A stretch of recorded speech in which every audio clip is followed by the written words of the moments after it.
Hello, everyone. You're welcome back to my Data Demystification series. I am your host, Moralake Babayeju, fondly called Rolly. Today, we are going to be treating another interesting topic, one that is often misconceived among data professionals, and as a result, leading to confusion or wrong interpretation of data in our data projects. This episode is to help us understand the concept of today's topic better, to avoid misinforming our audience or stakeholders who rely on us as data analysts or data scientists to generate insight from data to support operations or other decision-making efforts. I'm talking about the concept of correlation and causation. Let's start with the question. Have you ever heard the saying that correlation does not imply causation? And what does that really mean? Well, we are going to be demystifying this idea here today, and we're also going to explore why it is important that we separate correlation from causation in our data project. Before I go into any kind of example or explain anything, I would like to first use some very relatable example here. Something happened recently in my home country where a rising artist, Mohbad precisely, suddenly demised, and of course that event generated a lot of questioning. People wanted to understand what happened, how did this happen, what caused this demise, and things like that. And of course, because there has been a lot of bullying videos online, and of course in his music as well, he has said so many things that kind of formed the narration that he was actually being chased, or in some way his life was in danger. That kind of formed the narrative for many people, and a lot of people then concluded what the cause of death was before any kind of investigation was done. And so, because of that, a lot of protest, a lot of anger then started happening within the country. It was not until the police then did their investigation and came up with what the cause of death was, before people then saw that the narration or the correlation did not necessarily mean the causation. And so that's what this topic for today is also about. And before I go into the depth of this topic, I would like to say once again, Mohbad, God bless his soul. So first, even though I've used this example, I would still like to define what correlation is.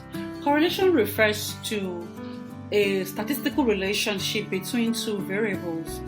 It means that when one variable changes, the other tends to change too, either positively or negatively. For example, another example, and I'm going to use a classic example here of the sales of ice cream and drowning incidents during the summer months. Both ice cream sales and drowning incidents tends to increase. Does that then mean that ice cream consumption causes more drowning? Absolutely not. There is no direct causation here. The rise in both cases is due to a third variable, which is the weather. We all know that when the weather is hot, people tend to consume more ice cream, and also the visits to the swimming pool increases, which also increase the likelihood of drowning. And so, the hot weather is the confounder here. This is what we call the confounding variable. It can create the illusion of causation when in fact there is none. So, for us as data analysts or data scientists, it is extremely important to always remember that correlation does not imply causation. Just because two things happen together does not mean that one caused the other. Just because there were lots of bullying incidents online, or there were lots of there were a lot of things in the song of this artist that suggested that he may be killed, does not mean that the correlation, the relationship, caused the eventual cause of death, according to what the police report then came up with, or, was suggested. So I'm going to use another example here, perhaps one that, has some elements of business or sales in it. Let's look at the relationship between smartphone sales and coffee consumption. Surprisingly, there's a significant correlation between these two variables. When smartphone sales go up, coffee consumption tends to increase as well. But does that then imply that buying more cell phones somehow leads to people drinking more coffee, or that increased coffee consumption drives smartphone sales? Of course, this is absolutely not. What it says is there's another case of spurious correlation. The hidden factor here is the holiday.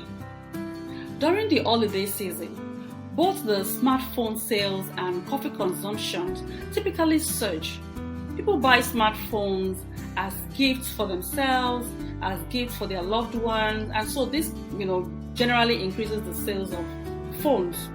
And of course, we know that holiday season is also a cold season, so the weather encourages cozy coffee shop visits.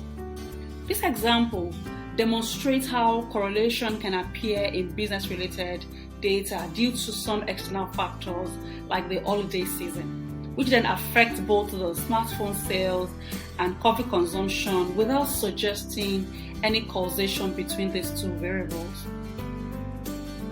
So, now that we have tackled correlation and causation, I would like to lastly quickly touch on another mistake or misconception that people make, within the data profession.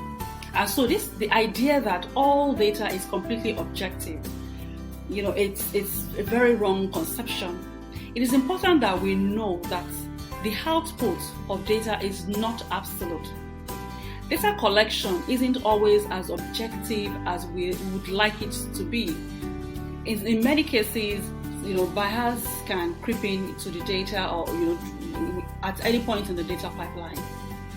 So, for instance, just imagine conducting a political poll exclusively in one neighborhood.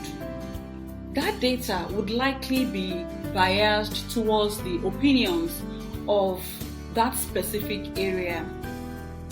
This is known as sampling bias, where sample isn't a representation of the larger population. So, if you're just using that particular poll to represent what is going to happen in an election period, we're likely going to be very wrong, because the sample that was collected to run that poll is very narrowed to a particular community. So that's not a representation of the population. So, what we learn from all of this is, first, as data analysts, we need to always approach data with critical thinking. We need to always remember that correlation does not imply causation, and so data can be subject to some kind of bias too.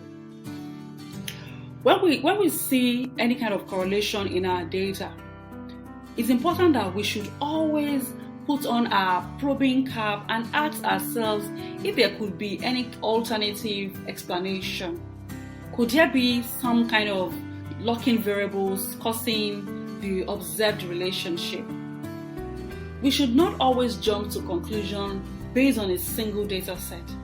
Seeking additional evidence to support or refute our claims would show that we are very detailed and very intentional with our analysis. And of course, our understanding of the distinction between correlation and causation, and even recognizing the subjectivity of data, are fundamental for making informed decisions. So, I would like to conclude, and of course, my conclusion and takeaway from here is that we should always remember that correlation does not imply causation, first, and data can be influenced by bias, and so critical thinking is our best friend when working with data. We need to be able to investigate and ask all the whys, and then also do some kind of root cause analysis before we make any kind of conclusion. And so this is my conclusion for today. And before I go, I would like to say that I would like to ask, what are your thoughts on this topic? You can share your experience with data misconception in the comments below.